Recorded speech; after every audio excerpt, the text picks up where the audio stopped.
하나님 아버지, 오늘도 추위 한파를 뚫고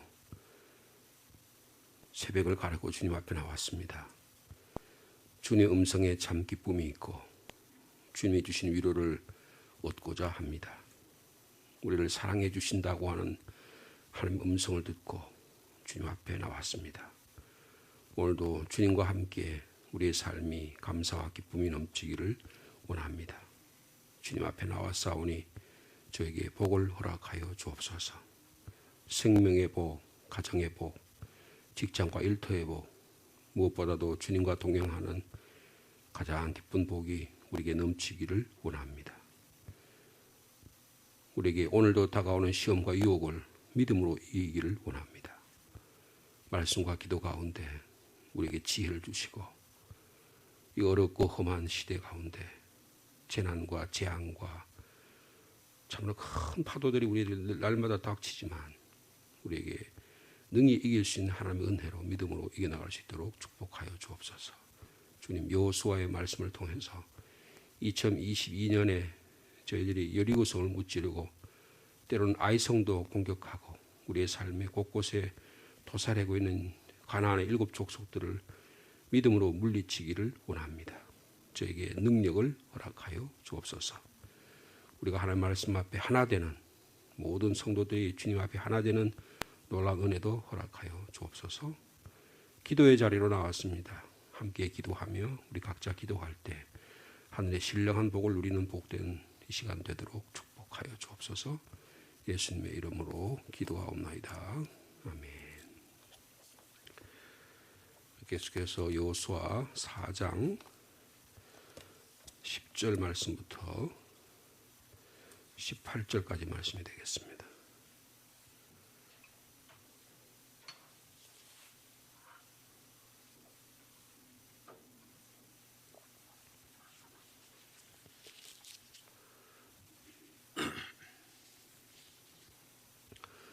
여호수아 4장 10절 말씀 제가 먼저 받들었습니다. 또 여호와께서 여호수아에게 명령하사 백성에게 말하게 하신 일 곧 모세가 여호수아에게 명령한 일이 다 마치기까지 궤를 맨 제사장들이 요단 가운데 서 있고 백성은 속히 건넜으며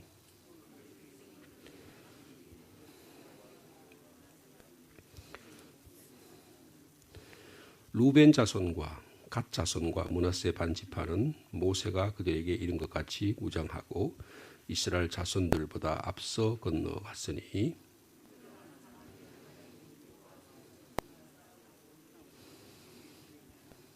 그날에 여호와께서 모든 이스라엘의 목전에서 여호수아를 크게 하심에 그가 생존하는 날 동안에 백성이 그를 두려워하기를 모세를 두려워하던 것 같이 하였더라.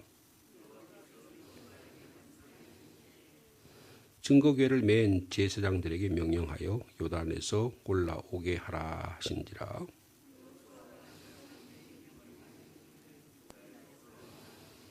우리 18절 말씀 같이 있습니다. 여호와의 언약궤를 맨 제사장들이 요단 가운데에서 나오며 그 발바닥을 육지를 밟는 동시에 요단 물이 본 곳으로 도로 흘러서 전과 같이 언덕에 넘쳤더라. 이스라엘 민족이 요단강을 안전하게 건너는 모습이 오늘 완결되고 있는 모습을 우리에게 보여주고 있습니다. 오늘 본문에 좀 이렇게 주의해서 볼 내용은 뭐냐 하면 요 문장의 형식이라는 거예요. 그러니까 꼭 계속해서 반복하는 말이 하나님이 여호수아에게 명령하며 그러면 여호수아가 백성에게 이야기하고 하나님이 여호수아에게 이야기하면 하나님이 여호수아가 제사장들에게 이야기하고 이런 하나의 말씀의 순종의 뭐라 그럴까요? 어떤 원리라고 할까요? 아니면 체계라고 할까요? 이런 것들이 여기 안에 들어있다는 것입니다. 군대라는 것은 어떻게 보면 명령체계잖아요. 근데 군대보다 더 엄한 명령체계가 어떤 면에서는 하나님의 말씀이다. 그렇게 볼 수가 있습니다. 요단강을 정말 기적과 같이 건넜는데 18절에 그랬죠. 언약궤를 맨 제사장들이 요단 가운데서 나오며 발바닥을 육지에 밟는 동시에 요단 물이 본 곳으로 흘렀다. 그런 내용이 거기에 기록이 되어 있습니다. 지금 이 앞에서 저희 어저께 우리가 살펴본 내용을 보면 기억해 보면 하나님께서 12도를 취해서 이스라엘 민족으로 하여금 하나가 되게 하는 사건을 갖게 하시잖아요. 근데 그 하나님의 말씀에 대해서 철저하게 순종하는 여기에 말씀의 순종 위에 이런 일이 일어난다는 것을 볼 수가 있습니다. 이런 순종을 통해서 어떤 일이 있느냐 하면 이스라엘 민족이 하나가 된다. 한 민족이 된다. 라고 하는 것을 볼 수가 있습니다. 여러분 그 12절 말씀을 보면 루벤 자손, 갓 자손, 므낫세 반지파가 나오죠. 1장에 보면 9지파 반이 아직 땅이 없습니다. 그리고 아직 요단강을 건너지 않았습니다. 근데 루벤, 갓 그리고 므낫세 2분의 1지파가 이미 동쪽의 땅과 가족들을 거기 남겨두고 있습니다. 잘못하면 이 땅 문제 때문에 형제 간에 지파 간에 큰 분할이 싸움이 있을 수도 있는 것입니다. 여러분 대부분의 형제 간의 싸움이 왜 일어나요? 땅 때문에 그렇습니다. 재산 분할 때문에 형제 간에 싸움이 일어나게 되는 것입니다. 부모님이 돌아가시고 나면 부모님 재산이 많든 적든 간에 그런 일 때문에 형제 간에 큰 다툼이 일어나는 경우가 대단히 많습니다. 형제가 연합하여 동거하면 어찌 그리 선하고 아름다운 거 너무 어렵다 그런 뜻이에요. 그게 잘 된다 이런 뜻이 아니고요. 성경이 그렇게 그 말을 기록했다는 것은 그만큼 어렵다. 그렇게 아름다운 것을 형제가 연합해서 동거하는 일이 정말 어렵다. 그 일을 위해서 힘쓰고 애쓸 때만 이런 일이 가능하다. 이제 그 이야기를 하는 것이잖아요. 그런 일이 잘 되면 무슨 그런 말을 하겠어요. 그죠? 그러니까 그만큼 어려운 것입니다. 근데 지금 여기에 루벤, 갓, 므낫세 지파는 굳이 우리가 뭐 하려고 4만 명을 데리고 거기 가서 형제 자매 자식들 가축을 다 놔두고 요단강을 건너가서 그렇게 가정 고생을 하고 희생을 애써가 무릅써가면서 하겠냐 그 말이에요. 근데 여러분 이 루벤, 갓, 므낫세 반지파가 무장을 합니다. 그리고 이스라엘 다른 지파보다 먼저 앞서 건너갑니다. 그리고 4만 명 가량이 저희들이 먼저 싸우겠습니다. 이렇게 각오를 하고 이스라엘 자손보다 앞서가서 여리고 평지에 이르렀다. 지금 다 나타날 전쟁이 뭐예요? 여리고 앞에서 여리고와의 전쟁입니다. 근데 제일 앞에 누가 앞장섰다고요? 루벤, 갓, 므낫세 2분의 1 반지파가 여기 앞장섰다는 거. 이건 무슨 말이냐 하면 이스라엘은 여호수아의 지도 아래 하나의 민족, 하나의 이스라엘임을 상기시켰다는 것입니다. 우리나라가 지금 남북이 갈라진 지 몇 년 됐죠? 45년에 해방되고 나서 갈라졌다고 생각하면 이미 70년이 훨씬 지났습니다. 76년이 됐나요? 그죠? 벌써 70년이 훨씬 지난 그런 세월이 흘렀습니다. 하나가 될 게 요원할 것만 같은 그런 세월이 많이 흘렀습니다. 그런데 이 여호수아의 지도하에 나중에 보면 어떻게 합니까? 11장 12장에 가면 땅을 점령한 이후에 요단강 서쪽 지역을 분할을 합니다. 그래서 9지파 반이 분할하죠. 그러면 전쟁이 끝나고 나니까 루벤 그다음에 갓, 므낫세 반지파는 다시 요단강을 건너서 원래 땅으로 또 요단강 동쪽으로 돌아갑니다. 땅을 분할 때까지 요단강 동쪽에 2지파 반하고 서쪽에 9지파 반이 정치적으로 종교적으로 하나가 되는 모습을 보여줬다라고 하는 것을 볼 수 있습니다. 여기 어떻게 가능하냐? 하나님의 말씀으로 가능하다. 하나님의 말씀으로 가능하다. 여러분 우리 교회도 보면 개인적으로 보면 가정적으로 보면 구역으로 보면 다 보면 전부 다 너무너무 다양합니다. 너무너무 색깔이 다르고요. 성격이 다르고요. 너무너무 다 달라요. 근데 그게 어떻게 하나님 안에서 하나가 되어서 하나님의 교회로 상주 시민 교회란 이름으로 우리가 나갈 수 있느냐. 하나님의 말씀이 없이는 불가능하다는 거예요. 하나님의 말씀이 없이는.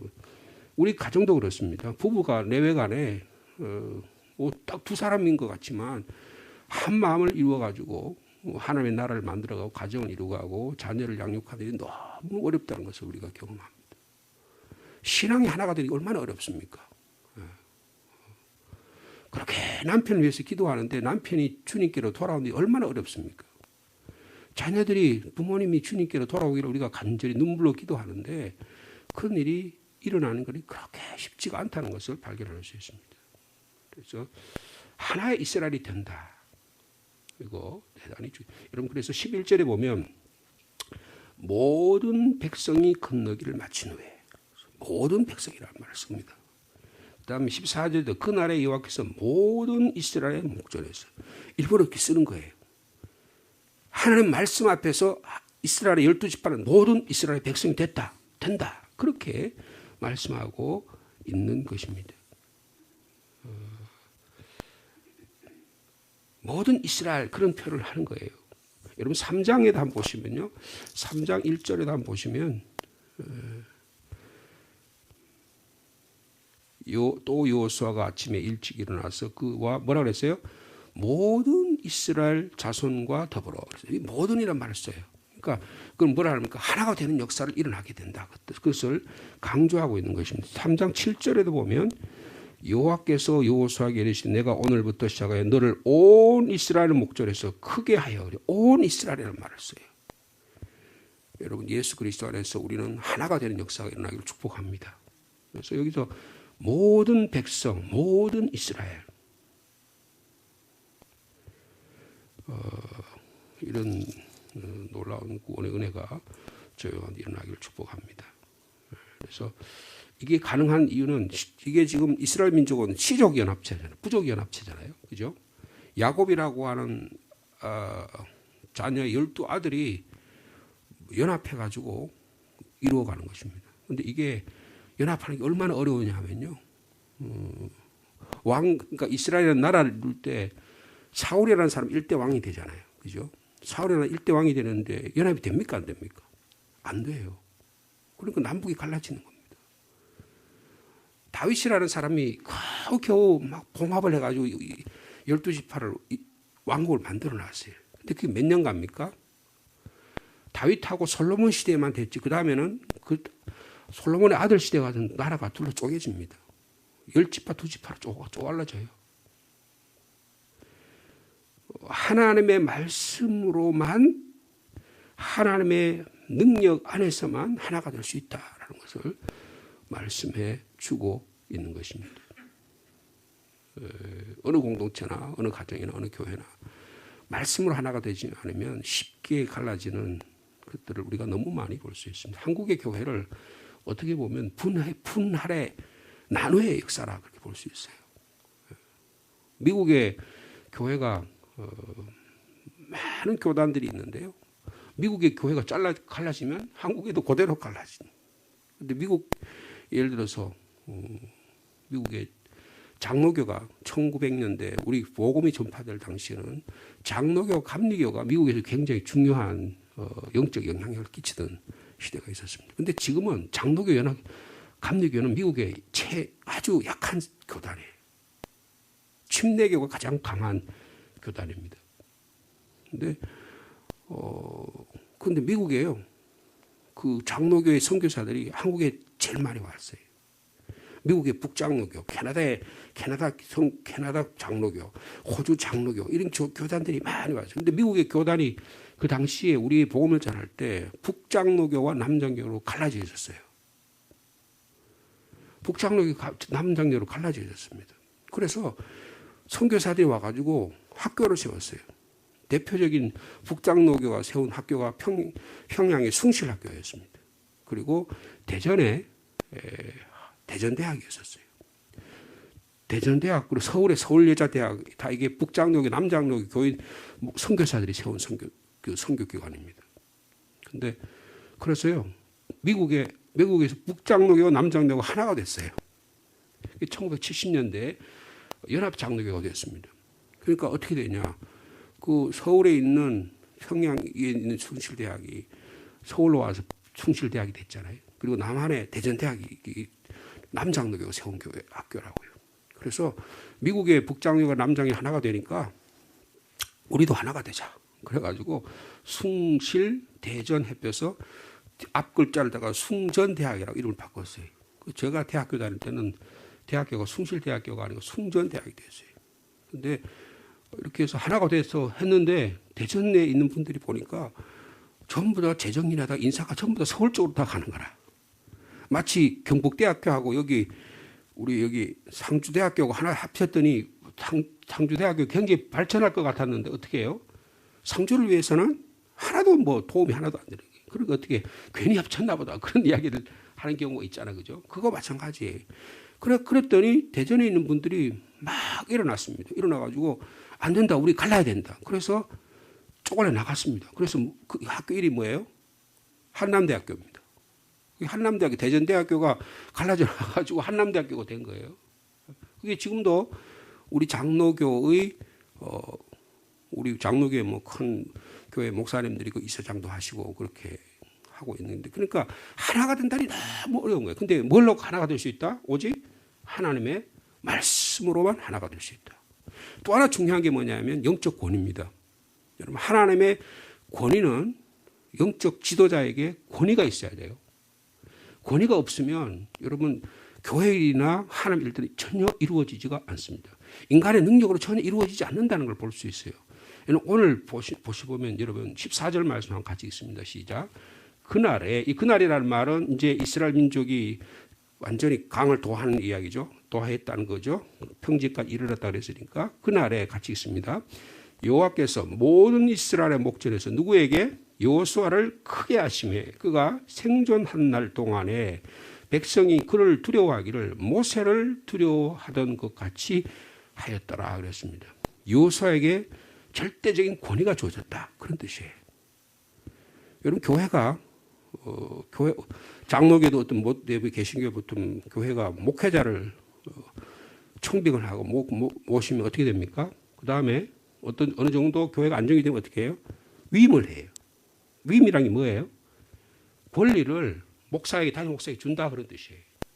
그래서 교회가 안정적으로 교회를 유지할 수 있도록 하는 것입니다. 주변에 여러 교회들이 있는데 교회가 안정되지 않고 자꾸 분열되고 그렇게 한 이유가 뭐예요? 목회자의 권위가 제대로 안 서기 때문입니다. 물론 목회자 자신이 예를 들어서 윤리적으로, 도덕적으로, 뭐 신앙적으로 이런 점에서 제대로 안 돼서 그래서 교회가 안 될 경우도 많아요. 근데 그게 아니고 교회의 권위가 세워지려면 교인들이 목회자에게 권위를 주어질 수 있는 영적 분위기가 되어야지만 될 수 있는 겁니다. 그건 원리는 마찬가지예요. 여기도 보니까 하나님께서 여호수아에게 절대적인 권위를 주세요. 그래서 여호와께서 여호수아를 크게 하셨다 그랬어요. 여러분, 우리 교회가 담임 목사에게 위임을 줬다는 것을 교회가 준 게 아닙니다. 하나님이 주신 거예요. 우리에게 목사로, 장로로, 권사로, 집사로 안수를 줬다는 것은 목사가 준 게 아니에요. 누가 준 거예요? 하나님이 부어주신 거예요. 성령께서 부어주신 거예요. 여러분, 우리 영적 권위가 하나님의 말씀 위에 세워지기를 축복합니다. 이게 철저하게 하나님의 말씀 중심의 삶을 살아갈 때 이런 일이 일어난다는 것을 볼 수 있습니다.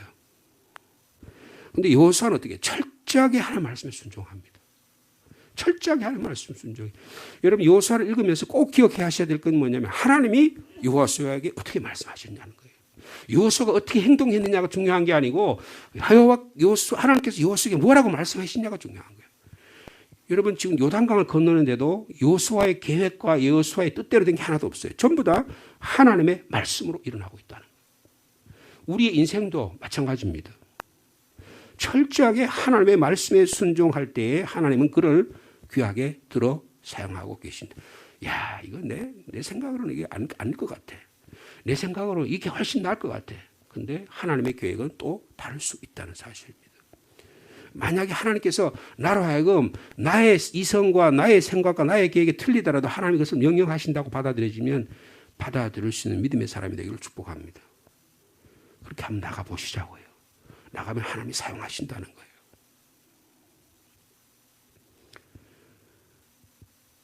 여러분, 그 14절에 또 보면 여호수아를 크게 하셔서 생존할 동안 백성이 그를 두려워했다, 존경했다는 말이죠. 권위에 순종했다는 말이죠. 근데 마치 누구에게 하듯이요? 모세에게 순종하듯이. 그러니까 모세에게 주어졌던 영적 권위가 여호수아에게 주어지게 되었다. 그렇게 말씀하고 있는 것입니다.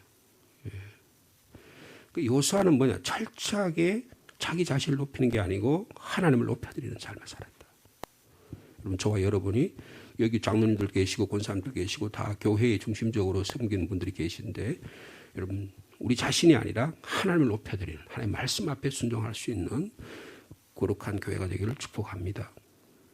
그럴 때에 하나님께서 귀하게 사용하신다라는 걸 말씀하고, 또 하나는 제사장 역할입니다. 여러분, 그 15절 말씀부터 보면 여호와께서 여호수아에게 명령을 하십니다. 뭐라고 말하느냐? 증거궤를 맨 제사장들에게 명령하여 요단에서 올라오게 하라. 요단강을 아래로 들어가라고 명령하신 분도 하나님이시고, 그것을 여호수아를 통해서 명령하셨어요. 그러니까 제사장이 그 언약궤를 메고 요단강을 들어가서 그 안에 딱 발을 버티고 언약궤를 메고 그대로 있습니다. 그러니까 물이 탁 끊어져서 저 24km 위로 저 아담까지 물이 꽉 채워지는 거예요. 하나님의 기적의 역사가 일어나게 된 거 아닙니까? 그리고 마른 땅으로 이스라엘이 기적같이 건너가게 돼요. 근데 이제 백성들이 다 건너갔어요. 건너가니까 하나님께서 여호수아에게 명령합니다. 증거궤를 맨 제사장들에게 명령하여 요단에서 올라오라. 자, 그러니까 17절 말씀 같이 있습니다. 시작. 여호수아가 제사장들에게 명령하여 얘기를. 여러분, 이게 중요한 거예요. 하나님이 명령하시면 즉각적인 순종이 일어나는 거예요. 여호수아가 제사장들의 즉각 명령하여 얘기를 요단에서 올라오라. 그거 뭐 빈말이 없어요. 거기에 무슨 사족이 없어요. 하나님이 말씀하시면 말씀대로 이루어지는 것입니다. 여러분, 천지 창조의 모든 사건이 뭐예요? 하나님 말씀하시니까 말씀대로 이루어졌다. 여러분, 구약의 모든 역사는 가장 중요한 하나님이 이렇게 말씀하시니 이루어지게 되었다라는 거예요. 그게 자연의 사건이든 역사의 사건이든 가정의 일이든 교회의 일이든 어떤 일이든 하나님이 말씀하시니까 이루어졌다. 말씀 육신이 된 사건도 이루어진 거예요. 자, 우리 18절 말씀 같이 읽습니다. 시작. 여호와의 언약궤를 맨 제사장들이 요단 가운데서 나오며 그 발바닥으로 육지를 밟는 동시에 요단 물이 본 곳으로 도로 흘러서 전과 같이 언덕에 넘쳤더라. 여러분, 하나님의 하신 일은 머뭇거리거나 지연된 일이 없으시다는 거예요. 바람아 잔잔하라. 주님께서 말씀하시니까 곧 바람이 잔잔하게 되었어요. 제자들이 두려워했지만 주님, 저희들이 죽게 되었습니다. 주님, 어떻게 좀 해보시지요. 이 믿음이 연약한 자들아, 믿음이 작은 자들아, 왜 두려워하느냐. 바람아 잠잠하라, 조용하라 하니까 주님 말씀하시지만 곧 바람이 잠잠하게 되었어요. 하나님의 말씀의 권위가 오늘 시대에 많이 떨어져 버렸습니다. 과학과 무슨 신학이 하나님의 말씀을 다 너덜너덜하게 만들었어요. 서양의 신학이요, 하나님의 말씀을 너무너무 말씀의 권위를 떨어뜨렸어요. 어떻게 기적이 일어날 수 있느냐. 그리고 다 하나님의 말씀 앞에 정말 중요한 것들 전부 다 빼버리고 인간이 과학적으로 이성적으로 생각하고 경험해서 할 수 있는 내용들만 그것만 다 갖다 하니까 성경 말씀에 권위가 하나도 없어지잖아요. 전부 다 떨어져 버려요. 그럼 뭘 믿어요? 믿을 게 하나도 없는 거예요. 내한테 도움이 되고 내 경험하고 내 살아가는데 도움이 되는 하나님이 나의 세크레터리, 비서 역할을 하는 거예요. 내가 하나님의 비서 역할을 하고 하나님의 말씀이 나의 삶의 메신저가 되어야 되는데 메신저가 아니에요. 내 삶에 도움이 되는 그냥 위로의 격려의 그냥 좀 보탬이 되는 거라요. 아, 오늘 목사가 설교 잘하는 모르나 보자 하고, 아, 설교 잘하면 헌금 좀 더 하고, 이런 생각을 갖고 있으면요, 그건 교회가 아니에요. 전혀 교회가 아니에요. 그거는 그건 그냥 보조 단체입니다. 그냥 자선 단체예요. 내가 개를 여러 개추 모임이 있는데 그중 개추 모임 중에 하나가 교회라요. 이렇게 생각하면 하나님의 나라가 이루어지지 않는 거예요. 여러분 제사장 역할이 뭡니까? 하나님의 말씀에 철저하게 순종하는 것입니다. 여러분 지도자들이 먼저 하나님의 말씀을 순종하고 따를 때 믿음의 본을 보일 때 하나님의 역사가 일어나게 되는 줄 믿습니다. 요단강을 건너는 이야기는 철저히 하나님의 명령과 인도와 보호하심 아래에 우리의 삶이 놓여 있다는 것을 하나님이 거기에 개입하신다는 것을 보여주고 있는 것입니다.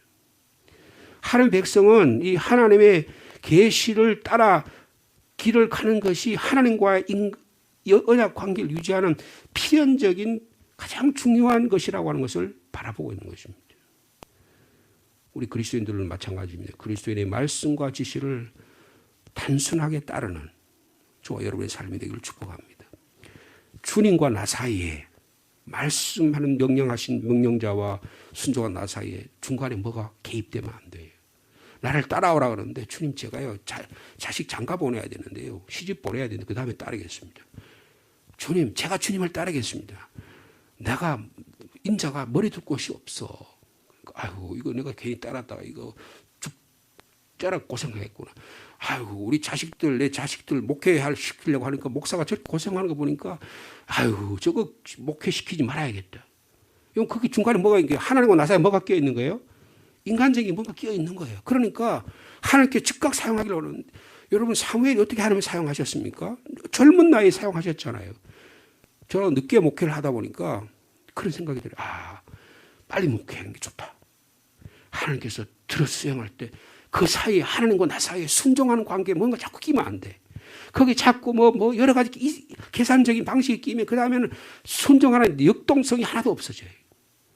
여러분 우리가 나이가 들었든 안 들었든 경험이 많든 적든 간에 하나님의 말씀이 더 세월이 지날수록 하나님과 나 사이에 끼인 것들이 다 잡것이 다 제거되고 하나님과 말씀하시면 순종할 수 있는 저와 여러분의 삶이 되길 축복합니다. 세례 안에 아버지가 말이에요. 하나님 말씀이 계시가 찾아왔잖아요. 어떻게 목회자고 제사장인데 하나님 앞에 전에 들어가서 하나님 말씀하 천사가 말씀하는데 그게 안 믿어져요. 어떻게 그게 가능할까? 그래서 1년 동안 벙어리가 됐잖아요. 근데 하나님께서 아들이 태어나고 나서야 그의 입술을 떼게 하셨어요. 하나님이 말씀하실 때 순종할 수 있는 저희 여러분에게 축복합니다. 베드로가 물 위를 걸었지 않습니까? 주님 저를 걷게 하시죠. 나 걸으라니 걸었어요. 근데 물이 막 철렁철렁하고 그러니까 그 두려움 때문에 금방 빠지게 되었습니다. 우리의 신앙이 널뛰는 것 같아요. 우리의 신앙이 올 한 해 동안에 말씀에 철저하게 순종할 수 있는 믿음의 사람이 되기를 축복합니다. 요단강 도하작전은 하나님의 명령에 따라 이루어진 것입니다. 제사장이 제일 먼저 들어가요. 제사장이 제일 먼저 들어가서 강물에 딱 들어가니까 그 다음에 이스라엘 백성이 기적같이 건넙니다. 그리고 제사장이 마지막으로 그 육지에서 그 강에서 발을 떼니까 강물이 끝났다. 그렇게 말씀하고 있습니다. 이 사건을 통해서 여러분 여호수아의 지도의 권위가 온전히 세워지게 되는 것입니다. 여러분 하나님은 우리를 들어 사용하기를 원하십니다. 목사로, 장로로, 권사로 여러 곳에서 가정에서 우리의 삶에서 너는 하나님의 백성이다. 너는 왕같은 제사장이다. 내가 너를 통해서 사용하기를 원한다. 오늘 하루의 삶 가운데서 철저하게 말씀에 순종해서 살아가는 저와 여러분의 삶이 되기를 원합니다. 우리는 어떤 의미의 세상의 영적 지도자라고 볼 수 있어요. 영적 지도자는 늘 앞서가야 하고 그리고 제일 먼저 우리의 삶을 주님께 드려야 하고 그리고 영적 지도자는 또 백성에 대해서 백성들과 교인들을 보살피고 뒤에서 뒷받침하는 제일 나중에 우리의 삶을 강물에서 떼는 이 역사가 오늘 본문에 말씀해 주고 있습니다. 다시 말씀을 드리면 말씀에 순종하는 귀한 단순한 믿음의 사람이 되기를 원합니다. 이거 훈련받지 않으면 어렵습니다.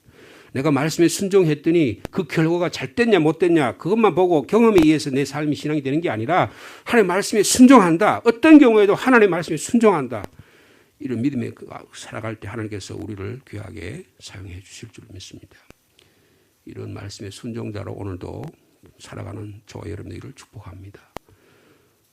귀하신 주님, 하나님의 말씀이 저희 가운데 있습니다. 하나님 말씀 따르지 못하게 하는 여러 조건들이 너무 많습니다. 시집도 가고 장가도 보내고 내 건강도 챙기고 집도 사야 되고 이런 일도 하고 저런 일도 다 한 다음에 여력이 있으면 주님께 하겠다고 하면 이미 건강이 나빠져서 주님 앞에 교회도 나오지 못하게 됩니다. 이런 일 잘 하고 나면 하나님 일 하겠지 싶은데 눈이 침침해서 하나님 말씀 읽지도 못합니다. 내가 다 끝나고 나서 하나님 찬양해야지 목소리가 세상 것에 소리치르다가 하나님을 예배하고 찬양하고 기도할 수 있는 능력도 없어지는 경우가 너무 많습니다. 주님 건강 있을 때, 주님 우리에게 믿음이 있을 때 주님 말씀 순종하는 저희들 되게 하여 주시옵소서. 이스라엘 민족은 여호수아의 지도하에 말씀에 의지해서 요단강을 건넜습니다.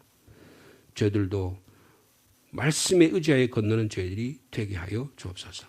하나님의 약속의 말씀은 반드시 이루어진다고 하는 믿음을 가지고 오늘도 그 약속의 말씀이 드디어 이루어진 것을 볼 수 있습니다. 여호수아의 지도 아래 이스라엘 민족이 하나가 됩니다. 우리도 주님 안에 하나가 되게 하여 주옵소서. 예수 그리스도를 머리로 하는 몸에 일체가 일어나는 역사가 있도록 주께서 축복하여 주옵소서. 이스라엘 민족은 이미 요단강 동쪽에 있는 두 지파 반도, 요단강 아직 건너가지 못한 이스라엘도 하나가 되어서 하나님의 말씀 위에 굳건히 서서 순종할 때 하나님은 귀한 역사를 일으켜 세워주신 줄로 믿습니다. 2022년 올 한 해 동안에도 그런 하나님의 놀라운 말씀의 순종 역사가 저희 가운데 일어나도록 축복하여 주시옵소서. 하나님이 말씀하시면 주의 종이 듣고 주의 종이 말씀하시면 백성들이 들은 것처럼 우리에게도 그런 말씀의 영적 권위가 세워지는 우리 교회 되도록 주께서 인도하여 주시옵소서. 성령께서 한 사람 한 사람에게 오늘도 이 아침에도 말씀해 주실 수도 믿습니다. 우리의 삶 가운데 하나님이 이루어 가시는 일을 잘 이루어 드리는 복된 하루가 되도록 주께서 역사하여 주시옵소서. 오늘도 개인적으로 여러 가지 기도의 제목을 가지고 주님께 엎드립니다. 또 우리 교회 올 한 해는 또 우리 성도들이 더 합심해서 연합해서 함께 기도하기를 원합니다. 기도의 모임이 강하게 하시고 기도 역사가 일어나게 하여 주시옵소서. 질병이 치유되게 하시고 기적이 일어나게 하시고 우리 가운데 하나님의 연합하여 동거함이 어찌 그리 아름답고 선하다고 했던 고백들이 일어날 수 있도록 주께서 인도하여 주옵소서. 하나님의 말씀을 순종하지 못하게 만드는 악한 영적 세력들은 물러갈지어다. 하나님의 말씀을 기도의 자리를 못하게 하는 것들은 악한 것들은 물러갈지어다. 그래서 온전히 예수 그리스도의 십자가의 사랑으로 더 세월이 갈수록 시간이 갈수록 더 우리의 신앙이 단순해지고 또 깨끗해지는 역사가 있도록 주께서 축복하여 주시옵소서. 예수님의 이름으로 기도하옵나이다.